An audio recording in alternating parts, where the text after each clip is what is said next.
తెలంగాణలో త్వరలోనే 14,000కు పైగా అంగన్వాడీ ఉద్యోగాలకు నోటిఫికేషన్ విడుదల చేస్తామని పంచాయతీరాజ్, గ్రామీణాభివృద్ధి, స్త్రీ శిశు సంక్షేమ శాఖల మంత్రి సీతక్క వెల్లడించారు.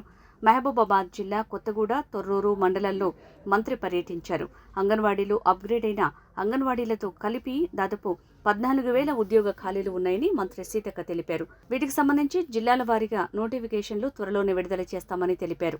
అలాగే అంగన్వాడీ కేంద్రాల భవనాలకు మరమ్మతులుంటే నిధులు మంజూరు చేస్తామన్నారు. అంగన్వాడీ కార్యకర్తల జీతాలు పెంపునకు కూడా చర్యలు తీసుకుంటామని మంత్రి సీతక్క వెల్లడించారు. ప్రధాన అంగన్వాడీ కేంద్రాల్లో ఒక టీచర్, ఒక హెల్పర్ ఉంటే మినీ కేంద్రాల్లో మాత్రం ఒక టీచర్ ఉంటారు. ఇక్కడ హెల్పర్ ఉండరు.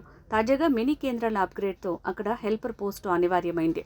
రాష్ట్ర ప్రభుత్వం కేంద్ర మహిళా అభివృద్ధి, శిశు సంక్షేమ శాఖకు అప్గ్రేడ్ వివరాలు పంపింది. ప్రధాన అంగన్వాడీ కేంద్రాలుగా మార్చడంతో వాటికి కేంద్రం నుంచి రావాల్సిన గ్రాంట్ కూడా పెరుగుతుందన్నారు. కేంద్ర ప్రభుత్వం అంగీకరిస్తే కొత్తగా హెల్పర్ల నియామకం చేపట్టొచ్చని అన్నారు. రాష్ట్ర వ్యాప్తంగా పలు అంగన్వాడీ కేంద్రాల్లో టీచర్ పోస్టులు ఖాళీగా ఉన్నాయని, మరోవైపు రాష్ట్ర ప్రభుత్వం ఇటీవల ప్రకటించిన రిటైర్మెంట్ పాలసీతో దాదాపు 2,500 మంది టీచర్లు పదవీ విరమణ పొందాల్సి ఉందని వివరించారు.